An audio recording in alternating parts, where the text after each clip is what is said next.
Okay, today we are turning round and we are heading towards Gloucester Docks because we are about to leave the Gloucester and Sharpless Canal.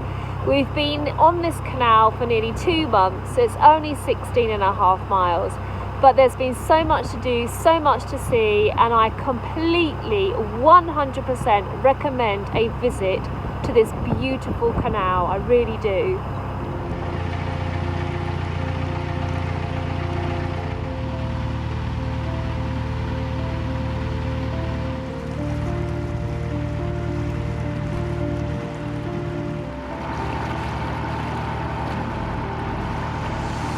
This is the thing about our waterway system. It offers so much variety, and what's amazing is the 4,700 or more, of navigable miles means that you can travel and visit places that you would never have expected to see before. For example, in these past 7 days, I have got to visit Frampton-on-Severn, which has got to be one of the most beautiful villages I've ever visited. It really has.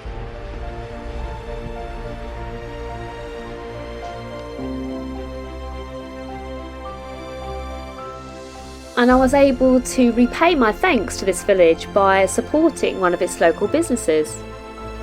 We do gluten-free vegan brownies. At the same time as supporting my cravings for brownies and flapjacks. Smell good, don't they?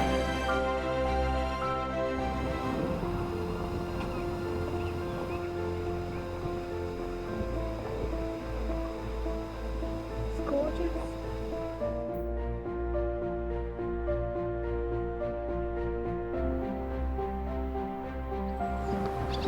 Look at these gorgeous houses. Oh my goodness. Oh my goodness. Look at how many green shield bugs there are on these nettles. We are travelling down this well-used and well-loved canal today to get to a stretch of water which is slightly different.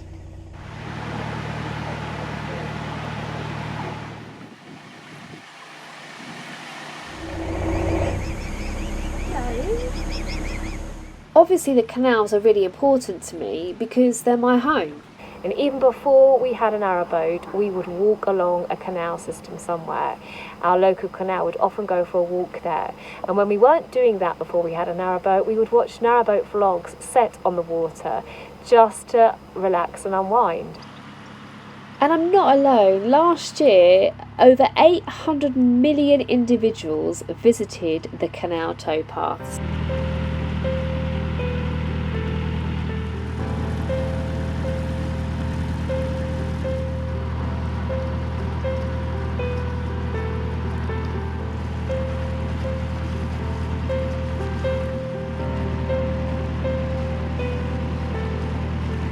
There's over 15,000 boaters living on the water in Britain at the moment.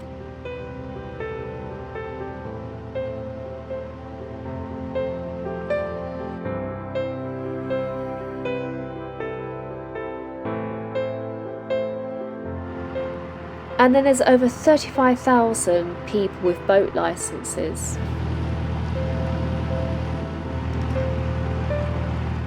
But as well as human beings, there's a lot of other life that enjoys the benefits of living by the water.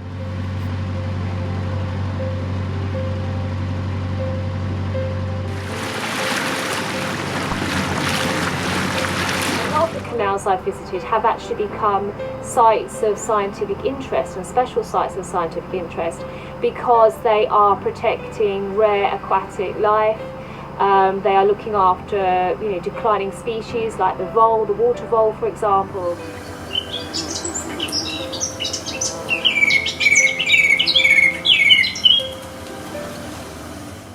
And the nature and wildlife that I find, I record in my journals.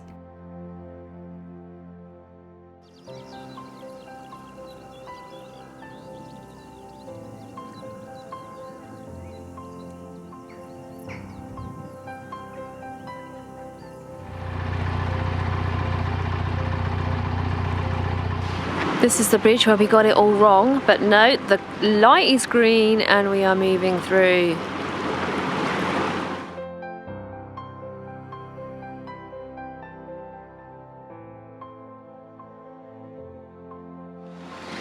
So this one is the trip boat, and then behind you've got this amazing service point with showers and toilets. And this boat just ahead of us is the Willows Trust boat, which offers therapeutic days out on the water for people with disabilities or serious illnesses.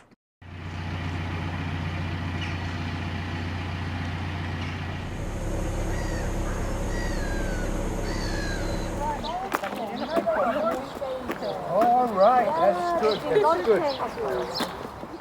So this evening I have come to the old Stroudwater Canal to have a little look at how the Cotswolds Canal Trust have started work on the restoration of this old canal system, because there's been a lot of amazing things happening here. Look, it's gorgeous.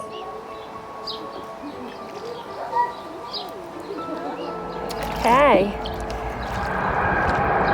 That's Ocean Bridge behind us.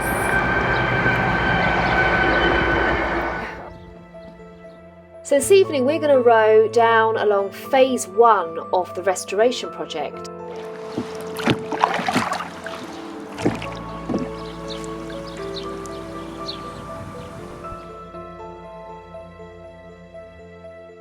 And this is just one of 50 active waterway restoration projects happening across England and Wales right now.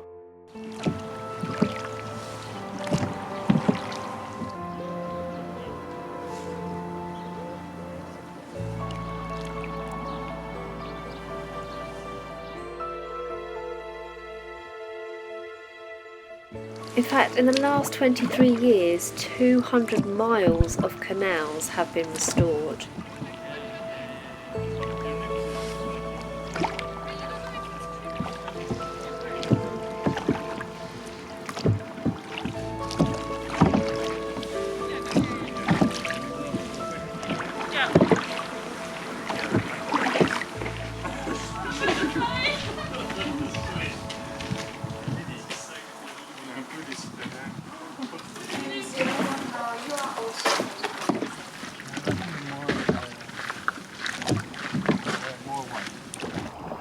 So we've got some workboats up here, but here we go, we have a workboat here. Now this is called Augustus Gloop, this machine, it's called Augustus Gloop, and you'll notice it's the same colour, and that is the colour of the Cotswolds Canal Trust, that's their colour. And they've named that there Augustus Gloop. This boat intrigues me. Wow.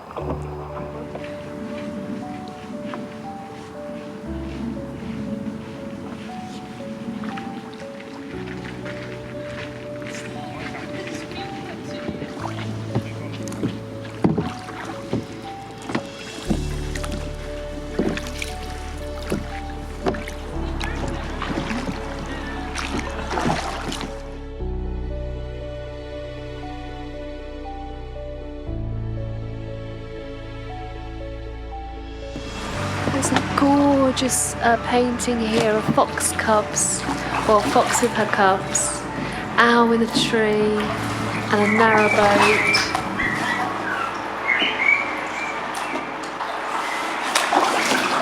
And a singing blackbird somewhere.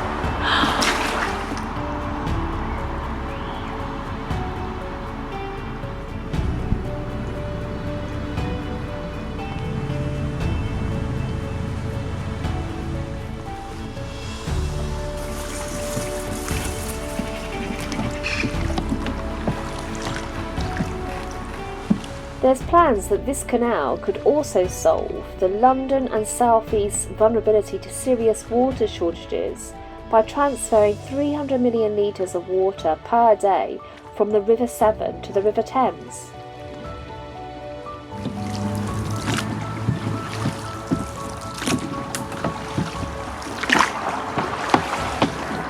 So this says Skew Railway.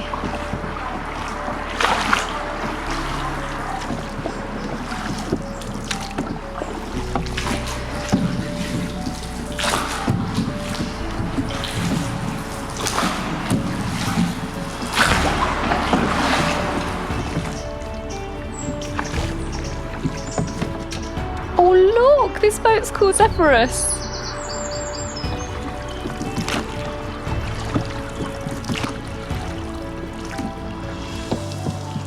Now this bridge will obviously be a swing bridge when it's up and running as a functioning canal, and at the moment we're going to have to just duck. We're here.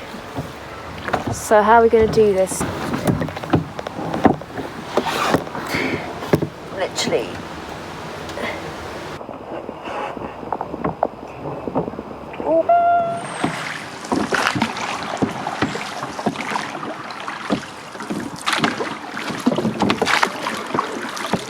So we're at the first lock.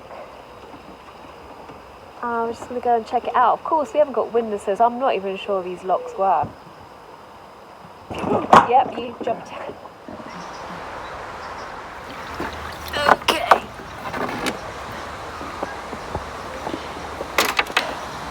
An hour and a bit left of daylight. Beautiful lockkeeper's cottage.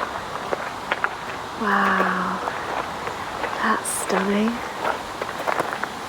It's called Double Lock Cottage. So there we go, we must have a staircase lock.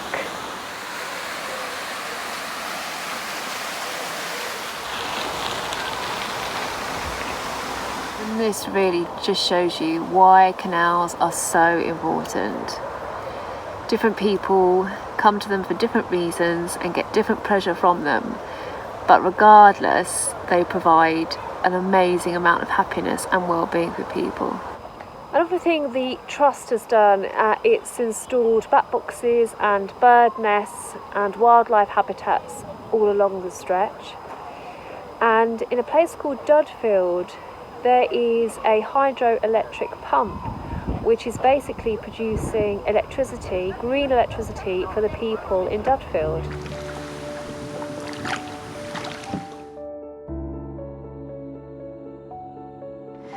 But behind you'll see there's a sign that says Heritage Fund, and that's because a large amount of lottery funding has gone towards supporting the build of this canal.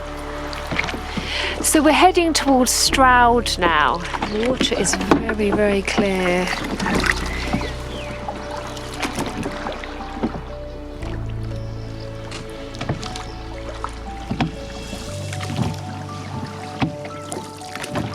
It's so beautiful.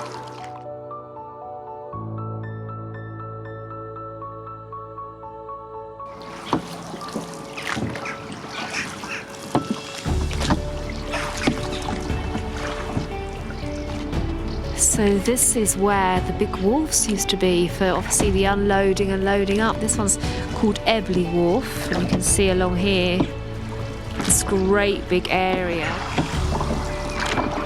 This is stunning. This is absolutely stunning. This house is called Bankside. Beautiful.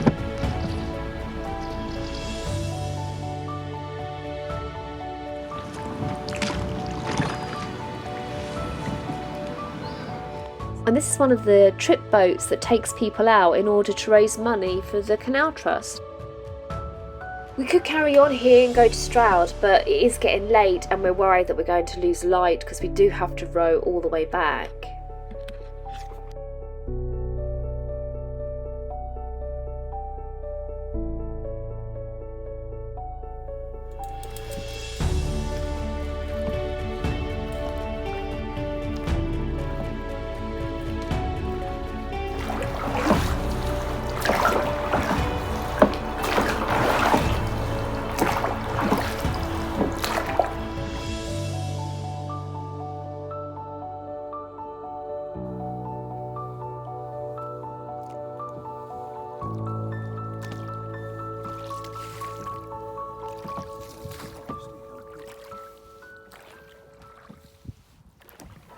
Obviously there's still a considerable amount of work to do to connect up each phase of the Stroudwater Canal, and then of course there will be a considerable amount of work needed to maintain it, but this project is showing how important it is to keep our canals alive.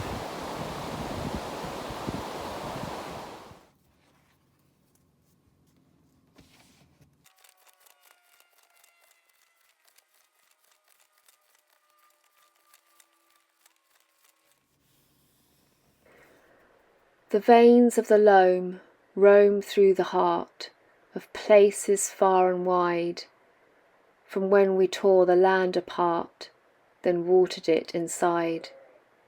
It's full of all these stories, poured along its path. Now anglers angle over it, bikes cycle, walkers laugh. Wings of lace and feathers fly over where it goes. Rows of reeds and rushes grow, voles tucked in their shadows. Fish shimmer in its ripples, made by ducks that spin. Upon it insects skimmer and dance upon its skin. People live tied to it, occasionally frozen in, becoming a part of it, unmoving, waiting. So much life on it takes part and needs it to survive.